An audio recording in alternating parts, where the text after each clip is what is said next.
L'énergie a le pouvoir de faire bouger les choses et est présente dans tout l'univers de différentes manières, comme la chaleur, la lumière, le mouvement ou la chimie. Les batteries de nos téléphones portables stockent de l'énergie chimique, les ordinateurs fonctionnent à l'énergie électrique, et les êtres vivants utilisent l'énergie pour se déplacer, penser et grandir. Du point de vue des neurosciences, toutes nos pensées sont le résultat d'activités électriques et chimiques dans le cerveau. Nos neurones communiquent en utilisant des neurotransmetteurs et des signaux électriques, formant des réseaux complexes. Chaque pensée consomme de l'énergie et crée des champs électromagnétiques, montrant que les pensées ont une qualité énergétique et peuvent influencer notre réalité. Les pensées, comme des formes d'énergie, peuvent accomplir des tâches et provoquer des changements.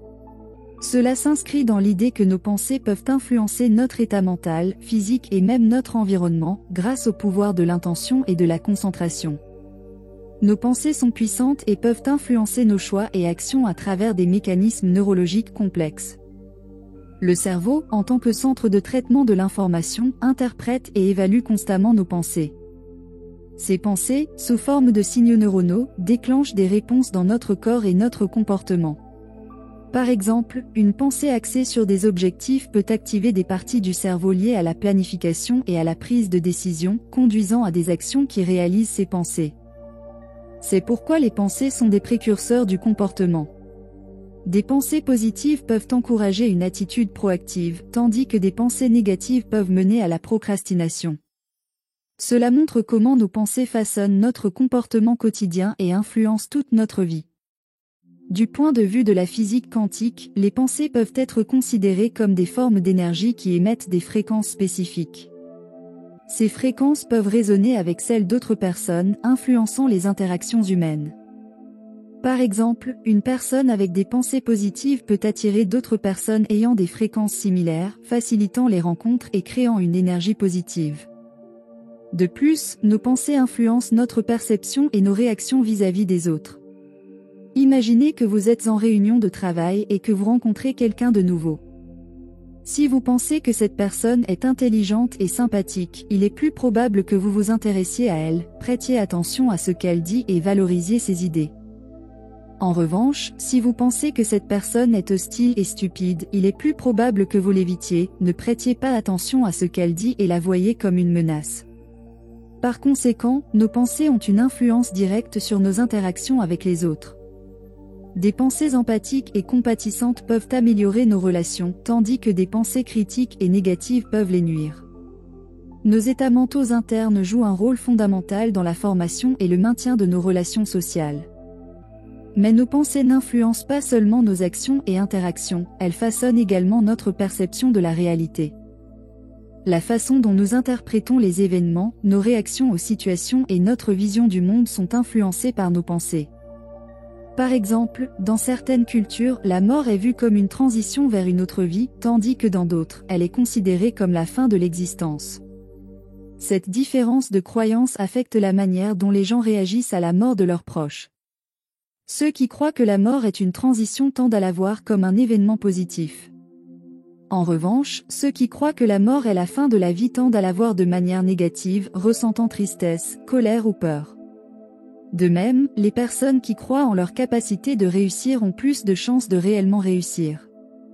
Cette confiance en soi est appelée auto-efficacité et est cruciale pour le succès dans de nombreux domaines, comme la carrière, l'éducation et les relations personnelles.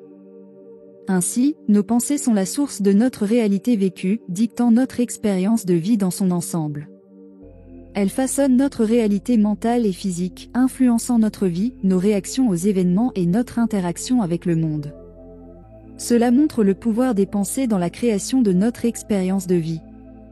Maintenant, vous devez savoir que tout dans l'univers, des étoiles aux cellules de notre corps, est composé d'atomes. Ces atomes ont des protons, des neutrons et des électrons.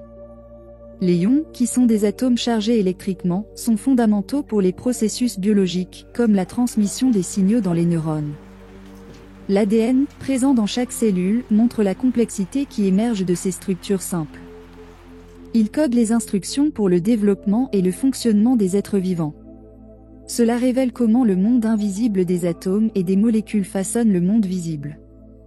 La structure ionique et électronique des atomes est la preuve d'un monde invisible qui gouverne le monde matériel. Les phénomènes à l'échelle microscopique, comme la mécanique quantique, ont un impact direct sur notre réalité. Nos pensées génèrent des ondes cérébrales mesurables, avec des fréquences et des amplitudes qui peuvent résonner avec d'autres fréquences, montrant l'interaction entre la pensée et la matière. Des expériences comme celle de la double fente montrent que l'observation peut influencer les résultats, suggérant que la conscience, et donc les pensées, peuvent affecter la réalité physique. Des expériences sismiques montrent comment les vibrations sonores peuvent modeler des motifs dans des substances comme le sable ou l'eau. L'expérience avec des diapasons révèle comment les vibrations peuvent se propager et influencer la matière environnante.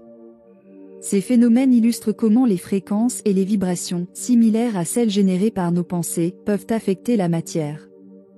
Un exemple simple est la manière dont notre voix est transmise par l'air pendant un appel téléphonique ou une vidéoconférence, ou l'influence invisible des ondes Wi-Fi.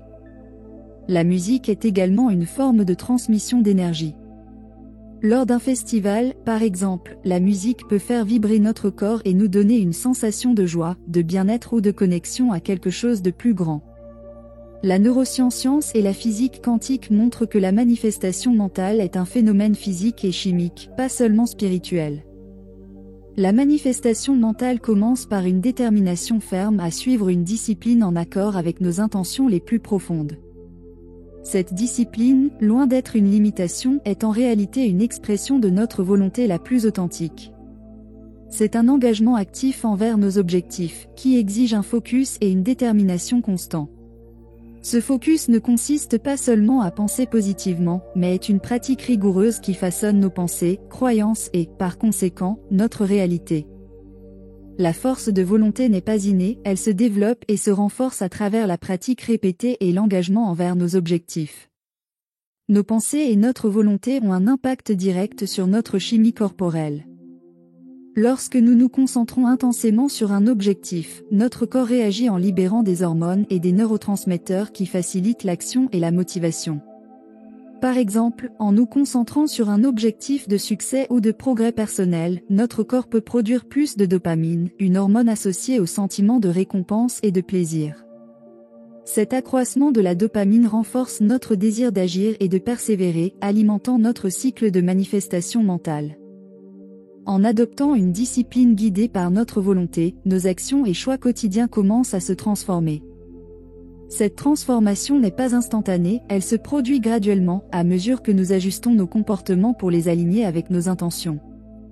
En persistant dans cette discipline, nous commençons à remarquer des changements dans nos actions, ce qui, à son tour, influence le cours de nos vies. En changeant nos actions, nous changeons nos résultats. La manifestation mentale nécessite un changement d'état mental. Par exemple, pour devenir riche, il ne suffit pas de souhaiter de l'argent, il faut adopter la mentalité d'une personne à succès. Cette mentalité implique de penser et d'agir comme quelqu'un qui a déjà atteint cet objectif. C'est une transformation profonde qui commence dans l'esprit, mais se manifeste par des actions concrètes. De la même manière, pour vaincre la peur, il faut agir avec courage. Chaque acte de courage affaiblit la peur et construit la confiance en soi, tout comme la lumière chasse les ténèbres. Ce principe souligne la connexion profonde entre les mondes mental et physique. Nos pensées, en tant que création de nos esprits, ont le pouvoir d'influencer notre réalité physique. Regardez autour de vous, chaque invention et réalisation humaine a d'abord pris forme dans l'esprit de quelqu'un avant de se matérialiser dans le monde physique. Des bâtiments aux téléphones portables que vous utilisez, chaque création est le résultat d'une pensée manifestée.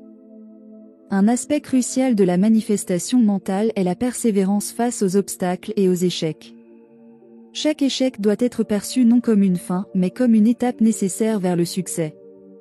Chaque échec apporte des leçons précieuses et se relever après un échec est un acte de manifestation mentale.